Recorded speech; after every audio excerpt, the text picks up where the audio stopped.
Olá, queridos, tudo bem? Bem-vindos aí a mais um momento do nosso estudo da Palavra de Deus. Nós vamos continuar então hoje vendo os evangelhos sinóticos.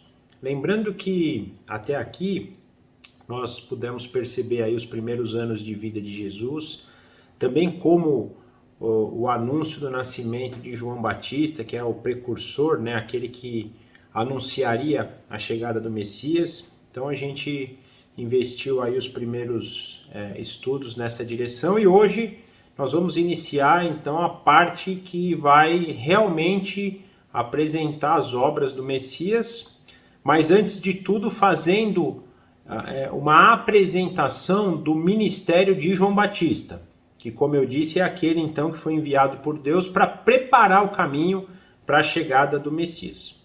Mas antes vamos orar, pedir a orientação de Deus para que possamos aprender tudo aquilo que Ele tem a nos ensinar. Papai, muito obrigado por mais um dia estarmos diante do Senhor, diante da Tua Palavra.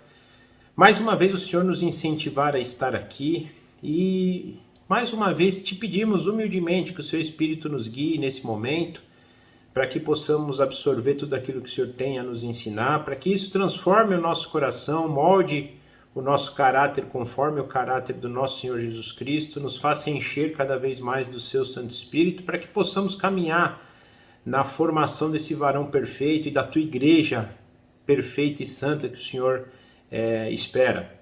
Nós entregamos a nossa vida nas Tuas mãos, esse momento nas Tuas mãos, e Te agradecemos em nome de Jesus. Amém.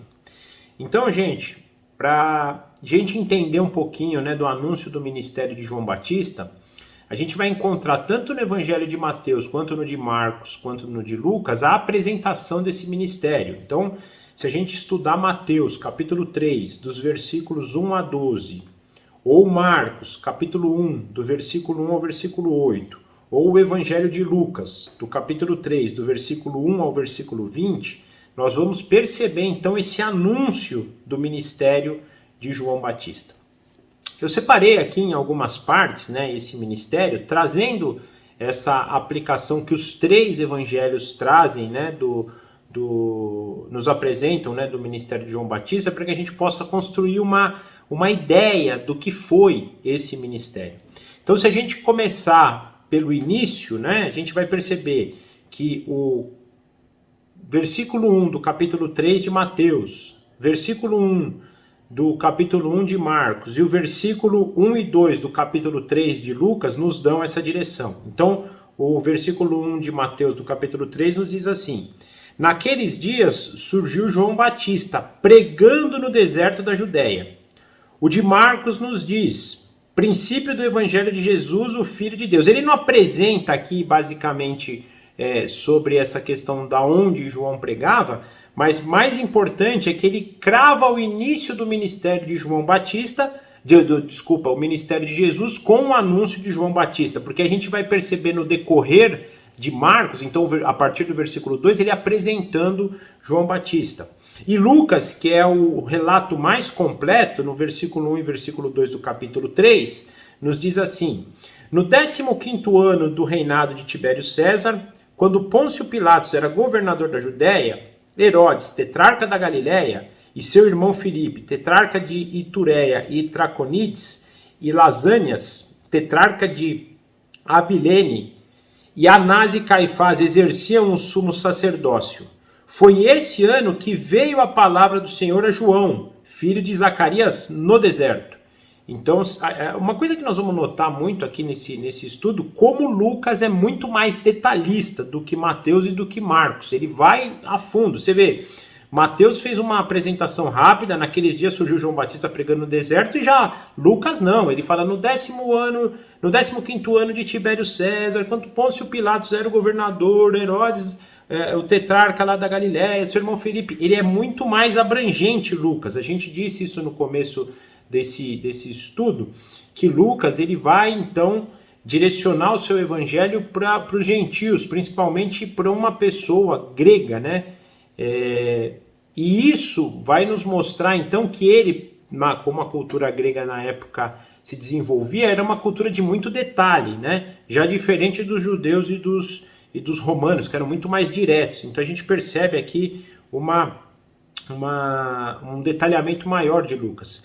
Cabe lembrar também que isso são marcadores de tempo para a gente, de quando começa o ministério de João Batista, que também vai nos ajudar a determinar quando que começa o ministério, né, de Jesus. E no livro de Lucas é muito claro, no 15º ano do reinado de Tibério César. Olha que prazo interessante aqui, um dado interessante, na verdade, para a gente cravar o prazo do ministério de Jesus. Então esse é o relato do início do ministério de João Batista. E eles também apresentam, os 3 evangelhos, que na verdade João Batista era um cumprimento das profecias. E aqui eles vão chamar a profecia de Isaías, do capítulo 40, do versículo 3 ao versículo 5, mostrando aquilo que eu também tenho reforçado, que Deus não faz nada sem antes se revelar para o seu povo.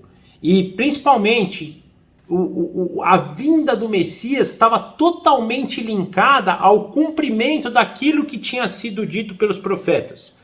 Os profetas estão falando toda hora de Jesus e toda hora do ministério e da obra completa de Jesus, da primeira vinda, da segunda vinda. Então, quando a gente olha para os profetas, nós vamos enxergar profecias que vão direcionar para esse momento, como também para todo momento dos últimos tempos, como a segunda vinda de Jesus. E aqui o ministério de João Batista era uma profecia se cumprindo de Isaías 40, versículo 3 ao versículo 5. Lembrando sempre que o objetivo também dessa profecia era mostrar para Israel a redenção que viria por meio do Messias. E esse anúncio viria por alguém. Então a gente vai perceber, por exemplo, no capítulo 3, versículo 3 de Mateus, ele diz, né? Este é aquele que foi anunciado pelo profeta Isaías. Vós que clama no deserto, preparem um caminho para o Senhor, façam veredas retas para ele. Marcos, no versículo 2 e versículo 3 do capítulo 1, fala a mesma colocação. E Lucas vai mais a fundo, porque tanto Mateus quanto Marcos, eles falam só o versículo 3. Lucas não, Lucas fala do versículo 3 ao versículo 5. Então se a gente for ver como está escrito no livro das palavras de Isaías, o profeta: vós que clama no deserto, preparem o caminho para o Senhor, façam veredas retas para ele. Todo vale será aterrado e todas as montanhas e colinas niveladas. As estradas tortuosas serão endireitadas, os caminhos acidentados aplanados. E toda a humanidade verá a salvação de Deus. Ou seja, na profecia de Isaías a gente percebe que a salvação de Deus estava linkada ao Senhor que viria, mas alguém prepararia esse caminho para a chegada do Senhor, um apóstolo, na palavra propriamente dita, né? O apóstolo era aquele que preparava, se a gente for ler o significado da palavra apóstolo no grego, né? Era aquele que preparava o local ali para a chegada do rei. E João Batista tem esse ministério, preparar o caminho para a chegada do Messias. Ele não era o Messias, mas era alguém que prepararia o caminho para a chegada do Messias, porque estava chegando o momento em que Deus enviaria a salvação para o seu povo. Então essa era a mensagem de Isaías e a mensagem então que esses 3 evangelistas trazem, que naquela época estava sendo trazida por João Batista. João Batista estava trazendo essa mensagem. Avançando aqui, nós percebemos também nesses relatos a forma com que João Batista vivia, né? Então Marcos, aqui na verdade Marcos e Mateus, né? Lucas não se prende a isso, mas Marcos dizia, né, no capítulo 1, versículo 6, João vestia roupas feitas de pelos de camelo, usava um cinto de couro e comia gafanhotos e mel silvestres. Já Mateus relata, no capítulo 3, versículo 4, as roupas de João eram feitas de pelos de camelo, ele usava um cinto de couro na justiça. O seu alimento era gafanhotos e mel silvestre. Gente, na época lá de Jesus, como no Antigo Testamento, existiam nazireus, que eram pessoas que eram dedicadas para essa vida de serviço a Deus. Sansão, por exemplo, foi um deles, né?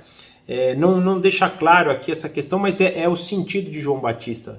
Sentido de alguém que viveu em completude de vida para cumprir o propósito que foi enviado, que era preparar o caminho para a chegada do Messias. Nós vamos até perceber na sequência aqui que isso traz consequências para a vida dele, mas foi alguém que entrou de corpo e alma, de cabeça nessa missão. Ele compreendeu, ele recebeu o chamado e foi fiel no cumprimento desse chamado, a ponto de viver uma vida totalmente dedicada. Penso que essa questão aqui de nos mostrar é do nível de pureza. Eu falei para vocês em Apocalipse, quando a gente estudou dos 144 mil, a segunda, né, indicação dos 144 mil, que é um povo santo, justo, separado, limpo. Era alguém, é um povo que vive assim em função do propósito de Deus para a chegada do Messias. Os segundos anunciantes, as segundas vozes que vão clamar no deserto dizendo, chegou a segunda vinda. Mas João foi aquele que viveu isso para a primeira vinda, para proclamar. E ele se entregou a ponto de ter uma vida assim totalmente diferente do mundo, né? O tipo de alimentação dele era uma alimentação totalmente, né, diferente e dedicada a alguém que vivia no deserto, por exemplo. Ele viveu no deserto, ou seja, né, cumprindo, imagino que essa condição de deserto tem muito a ver também com aquele que entendeu primeiro e está sozinho. O deserto ele traz para a gente muito essa conotação, não só de uma vida de sofrimento, por uma questão, né, das condições extremas, mas também de uma vida solitária, né? Não solitária no sentido de não ter relação com pessoas, mas solitária no entendimento do propósito. Alguém que recebeu uma revelação muito superior, mas não consegue compartilhar com os outros, então ele vive aquilo sozinho, porque os outros não conseguem entender esse chamado, então não conseguem compartilhar com ele desse mesmo chamado. Então alguém que viveu assim, né? E João foi essa pessoa a ponto de Jesus falar que dos nascidos de homem e mulher foi o que chegou mais perto daquilo que é o varão perfeito, né? Então esse era o propósito de João. Percebemos mais adiante, né, os caminhos por onde ele caminhou, né, seus caminhos. Então em Mateus 3, versículos 5 a 6, né, a ele vinham gente de Jerusalém, de toda a Judéia e de toda a região ao redor do Jordão, confessando seus pecados, e eles eram batizados por ele no Rio Jordão. Então o Rio Jordão foi o grande palco, né, do cenário de João Batista, onde ele viveu, onde ele discipulou seus discípulos e onde ele batizava o povo e também ministrava para o povo. Marcos, capítulo 1, versículo 5, dá uma acrescentada, né? A ele vinha toda a região da Judéia e todo o povo de Jerusalém, confessando os seus pecados e eram batizados por ele no Rio Jordão. Na verdade, desculpa, Marcos é uma cópia de Mateus, né? Lucas que vai acrescer algo mais, né? Porque ele fala, ele percorreu por toda a região próxima ao Jordão, pregando o batismo de arrependimento para o perdão dos seus pecados. Então as três passagens, Lucas, Marcos e Mateus, muito parecidas, mas Lucas acresce ainda que ele percorreu por toda a região do Rio Jordão, próximo ao Rio Jordão. Então fora o rio ele percorria ali também as regiões ao redor. E Lucas também já acresce o que a gente vai falar na sequência, que é a mensagem, né? Ele fala pregando o batismo de arrependimento. O próprio Marcos fala isso no versículo 4, né? No capítulo 1. Assim surgiu João, batizando no deserto e pregando um batismo de arrependimento para perdão dos pecados. E Mateus, ele dizia, Mateus capítulo 3, versículo 2, ele dizia, arrependam-se porque o reino dos céus está próximo.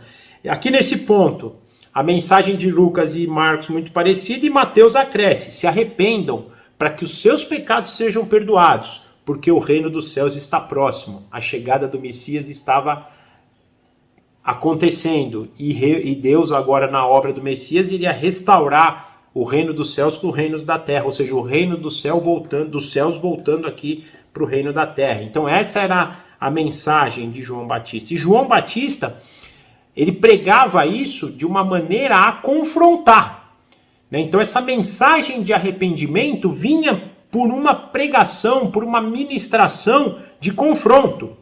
Se a gente olhar, por exemplo, Mateus 3, capítulo 7, Mateus capítulo 3, versículo 7, diz assim, quando viu que muitos fariseus e saduceus vinham para onde ele estava batizando, disse-lhes, raças de víboras, quem lhes deu a ideia de fugir da ira que está próxima, ou que se aproxima? Lucas 3, versículo 7, diz a mesma raça, só que ele não fala só para fariseus e saduceus. Lucas diz, ele dizia às multidões que saíam para serem batizadas, a mesma frase, raças de víboras, quem lhes deu a ideia de fugirem da ira que se aproxima? Então, Mateus chama a atenção de fariseus e saduceus, os líderes religiosos da nação israelita naquele momento, dos judeus. Mas Lucas vai mais a fundo, fala, não, todas as multidões, ele pregava isso para todas as multidões que vinham ver, né? Multidões que iam até ele pensando em encontrar, beleza, chegou o Messias, ele fala, vocês não entenderam nada. Antes da chegada e estabelecimento do reino de Deus, há a necessidade do arrependimento, porque esse acesso, nós vamos ver isso durante os ministérios, os outros estudos do ministério de Jesus, que essa mensagem não é direcionada só para um filho de Abraão por nascença, porque eles achavam assim, por sermos descendentes de Abraão, a vinda do Messias vai nos trazer salvação. E João está fazendo não. E Jesus vai falar isso para Nicodemos também, falou isso para Nicodemos em João. Não, esse acesso ao reino de Deus vem por meio do arrependimento e do perdão de pecados.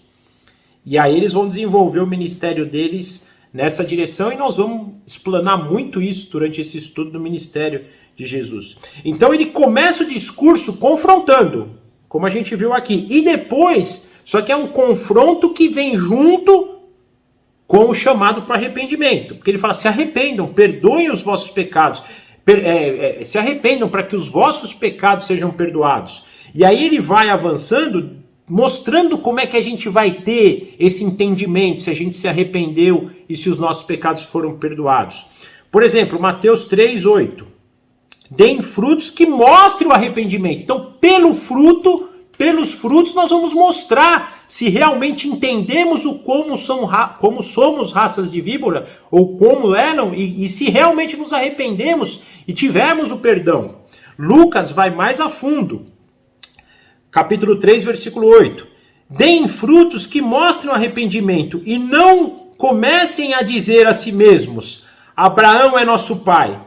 Pois eu lhes digo que destas pedras Deus pode fazer filhos a Abraão, pode fazer surgir filhos a Abraão. É o que ele está dizendo, Lucas. Não é o fato de vocês serem filhos de Abraão que vai levar vocês para esse reino, que vai fazer vai fazer com que o Messias seja o rei de vocês, e sim o arrependimento.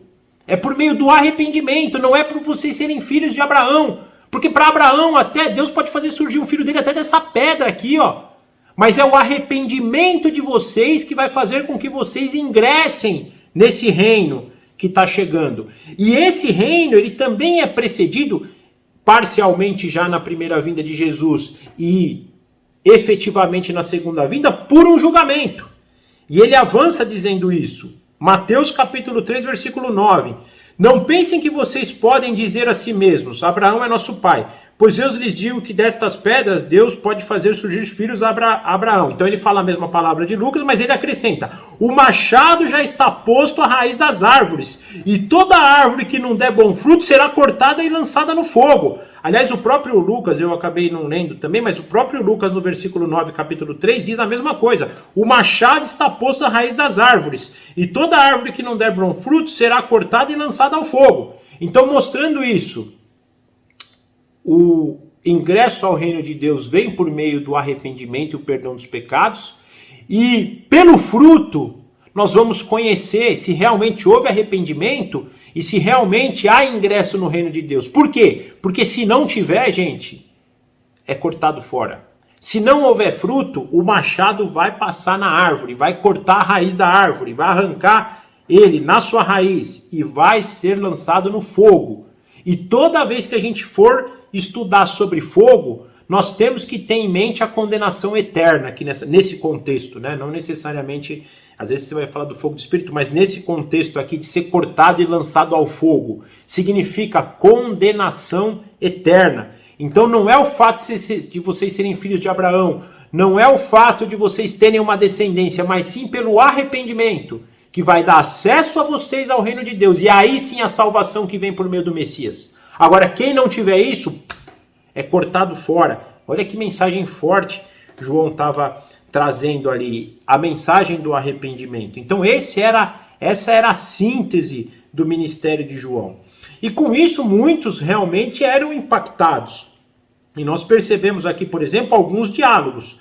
Por exemplo, ele estabelece, aí os diálogos vão estar mais registrados no Evangelho de Lucas. Mateus e Marcos não trabalham muito. Mas olha só, no Evangelho de Lucas, capítulo 3, versículo 10 e 11, nós percebemos um diálogo agora de João com a multidão, que dizia assim: o que devemos fazer? Perguntavam as multidões, ou seja, o povão em geral. E João respondia: quem tem 2 túnicas, reparta-as com quem não tem nenhuma, e quem tem comida, faça o mesmo. Então, qual seria o primeiro fruto que eu posso mostrar se houve arrependimento? Cara, se você vê teu irmão passando necessidade, e Jesus vai falar muito isso pra gente também, reparte. Nós fomos chamados para repartir, não para reter. E repartir todas as coisas, gente, não é só dinheiro não. É dinheiro, é tempo, é sabedoria, é entendimento, é relacionamento, é tudo. Um fruto que nos mostra se houve arrependimento, é o repartir. Repartir todas as coisas, e João falou isso para as multidões.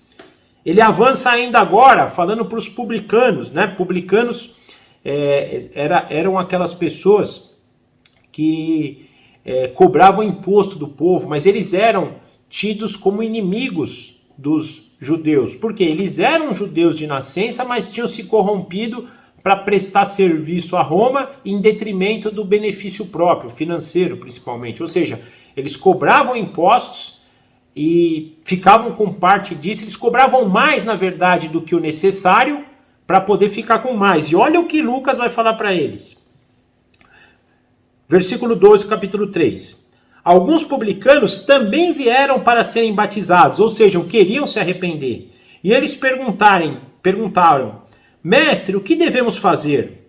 E ele respondeu, João respondeu: não cobrem nada além do que lhes foi estipulado. Olha o que Lucas está falando aqui para eles. Vocês não precisam mudar o que vocês fazem hoje, só que sejam justos. Se Roma fala para você cobrar 1.000, cobra 1.000. Eles, provavelmente, Roma pedia para cobrar 1.000, eles cobravam 3.000, 4.000, 5.000, 2.000, o que quer que seja. Para quê? Para ficar com uma parte e dar para Roma o que era de Roma. Né? Isso aqui é importante, gente, porque Roma cobrar, eles estarem cobrando Roma não teria problema, porque o próprio Jesus fala, né? O que é de César, dá para César. E eles tinham, alguém precisava fazer esse papel. Eu penso que esse é o cenário. Mas ele fala, cara, faça isso com justiça. Cobre aquilo que é necessário. É outro fruto, né? Que a gente pode mostrar para ver se arrependeu. Também vieram até eles, só detalhe importante, então toda a multidão veio, e aí eu penso que a multidão aqui tem a ver com os judeus. Nós vemos aqui aqueles que eram inimigos, que eram publicanos, e vemos também soldados, olha só, versículo 14, do capítulo 3 de Lucas. Então alguns soldados lhe perguntaram, e nós, o que devemos fazer? E ele respondeu, não pratiquem extorsão, nem acusem ninguém falsamente, contenham-se com o seu salário. Mesma coisa. Não precisa deixar de ser soldado, não. Pode continuar sendo soldado. Só seja justo na sua função. Não exturca ninguém. Não deixe de praticar justiça pelo seu benefício próprio. Seja justo. Então ele fala tanto para os publicanos não deixarem de ser publicanos e nem para os soldados deixarem de ser soldados. Eles falam, sejam justos naquilo que lhe foi solicitado. Então a justiça aqui também tem a ver com fruto. Então, repartir e justiça são algo importantes que a gente percebe. Agora, gente, olha que coisa interessante. Então, nós vimos um diálogo de João com a multidão, diálogo de João com os publicanos e diálogo de João com os soldados.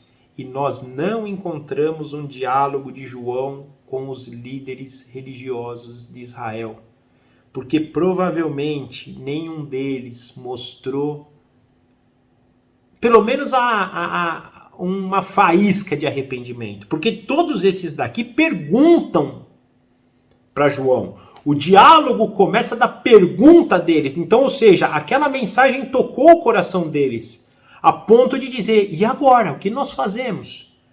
A multidão perguntava isso, os publicanos perguntaram isso, os soldados, provavelmente muitos deles romanos, outros romanos que eu digo de Roma mesmo, e outros romanos por servirem a Roma, mas inimigos também. Então nós vemos duas raças de inimigos, os publicanos e os soldados, mostrando esse arrependimento e perguntando, e agora, o que a gente faz? E os líderes religiosos, não. Isso é algo que nos faz meditar. Às vezes a religiosidade nos afasta dessa real necessidade do arrependimento. Isso é algo que a gente precisa trazer em mente sempre. Se quebrantar, esquecer da nossa religiosidade e deixar que o confronto transforme o nosso coração. Às vezes uma mensagem confrontadora quebranta, ela dói, mas ela quebranta. E é esse quebrantamento que vai trazer luz ao nosso arrependimento, vai mostrar as necessidades que nós temos de moldar um novo caráter, deixar com que o Espírito Santo molde o nosso caráter nesse repartir, nessa justiça, no caminho de Deus. Isso é muito importante, né? Avançando, a mensagem de João era tão forte, era tão maravilhosa que o povo achava que ele era o Messias, né? Versículo 15 de Lucas, capítulo 3. O povo estava em grande expectativa, questionando em seus corações se acaso João não era o Cristo, não seria o Cristo. Então era tão forte aquilo que João estava fazendo, era tão impactante, tinha tanta autoridade, que eles perguntavam se João não era o Messias.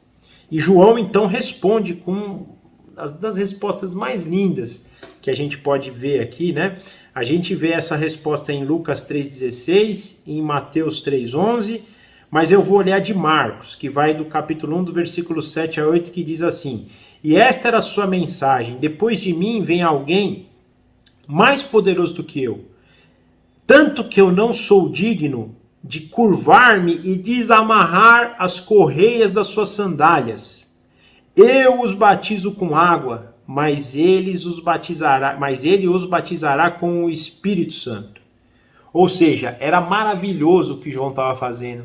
Ele tinha autoridade a ponto das pessoas acharem que talvez ele fosse o Messias, mas ele fala, gente, eu não sou, apesar de tudo isso, eu não sou digno de me encurvar diante dele e desamarrar as correias da sandália dele. Vocês entenderam? Eu não sou justo. Eu não consigo nem desatar, que era uma função de um escravo assim muito, né, pormenorizado, assim, era uma atividade muito pormenorizada, e ele fala, eu não sou digno disso. E vou mais, vocês estão vendo algo maravilhoso aqui, que eu estou batizando vocês com água, mas ele vai batizar vocês com o Espírito Santo. Nós vamos investir muito tempo em entender o que é o batismo com o Espírito Santo em outros momentos, e Jesus vai falar sobre isso, mas que isso fique claro para a gente. Jesus é aquele que nos batiza com o próprio Deus. É Ele que nos faz o Espírito habitar. É a sua obra que permitiu que o Espírito agora possa ser derramado sobre todas as raças. Que a profecia de Joel, capítulo 2, possa começar a ser cumprida lá em Atos dos Apóstolos e continuar e chegar na expressão plena na segunda vinda de Jesus. É a obra do Messias. João fazia algo maravilhoso, mas a obra do Messias seria muito, muito, muito maior. E aí João já aproveita e fala, o ministério de Jesus, versículos 17 do capítulo 3 de Lucas, ele traz a pá em sua mão a fim de limpar sua eira e juntar o trigo em seus celeiros, mas queimará a palha. Lembra que Jesus vai ser o ceifeiro ali, ele e seus anjos vão separar o joio do trigo, né? Vai cuidar do trigo e queimar o joio. Ele está falando, é esse que vai fazer isso, é ele que vai tirar o seu povo aí do meio, né? Então João traz essa mensagem, olha só, ele está trazendo toda uma mensagem construída, uma mensagem de mostrar para o povo que eles eram maus, a necessidade do arrependimento e do perdão. Nessa mensagem do arrependimento e do perdão, a gente vai perceber que alguns vão ser impactados, outros não, e quem é impactado vai querer entender e vai mostrar fruto. É por meio do fruto que a gente vai conhecer o arrependimento. E por João confrontar sem medo, por ele entrar de cabeça no ministério que Deus deu para ele, ele vai sofrer as consequências.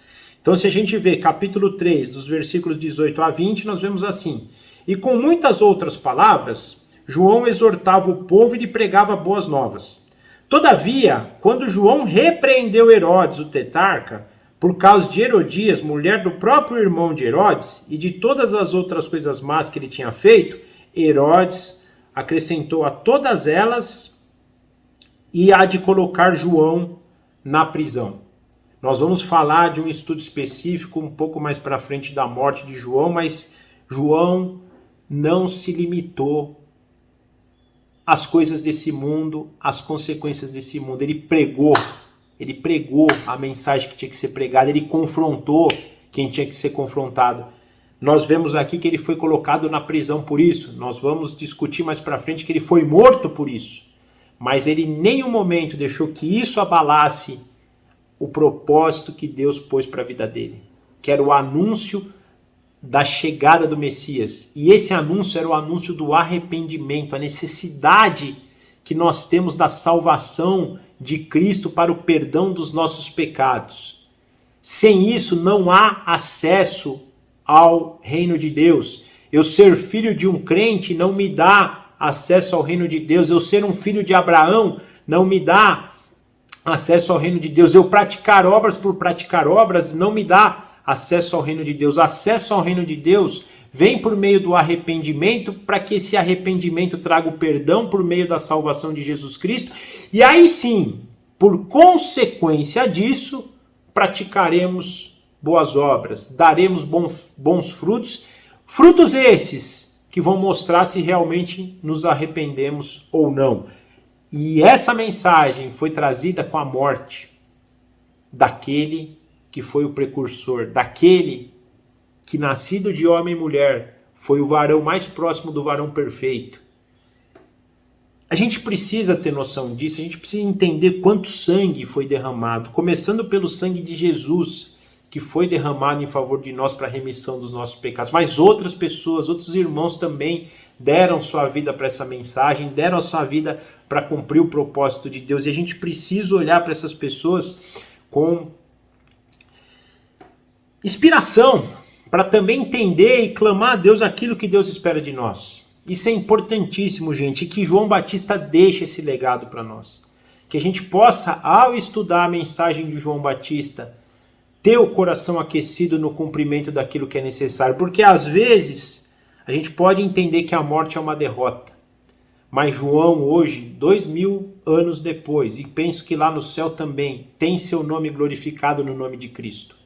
Ele pôde participar do anúncio da vinda de Deus para a terra. Que ministério, mesmo com consequências. Que nós possamos ter esse entendimento e também poder pedir a Deus, num arrependimento pleno, num quebrantamento, né, que o Espírito traz para nós, entender esse propósito e voltar para aquele que realmente é o propósito que nós devemos seguir. O propósito da expansão do reino de Deus aqui na terra. Amém? Era isso por hoje. Espero que vocês tenham gostado e na semana que vem estaremos juntos mais uma vez para mais um momento, ok?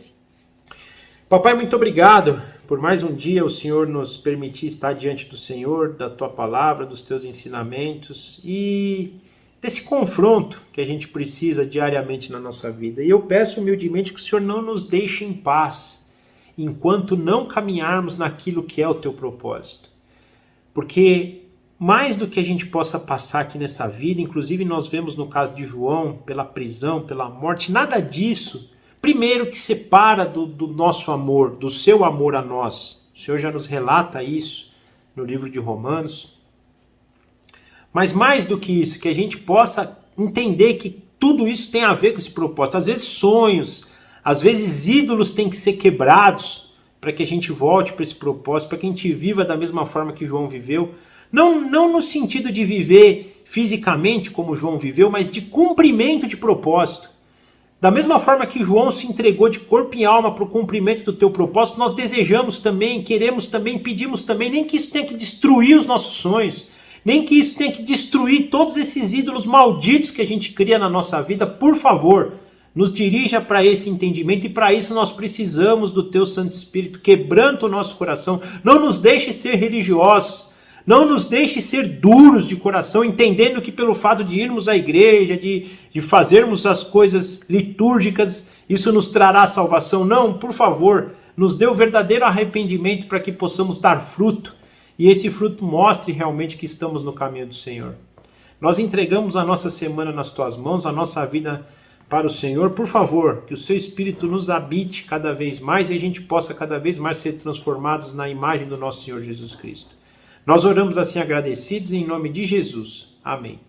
Tchau, gente. Obrigado. Forte abraço. Até a semana que vem.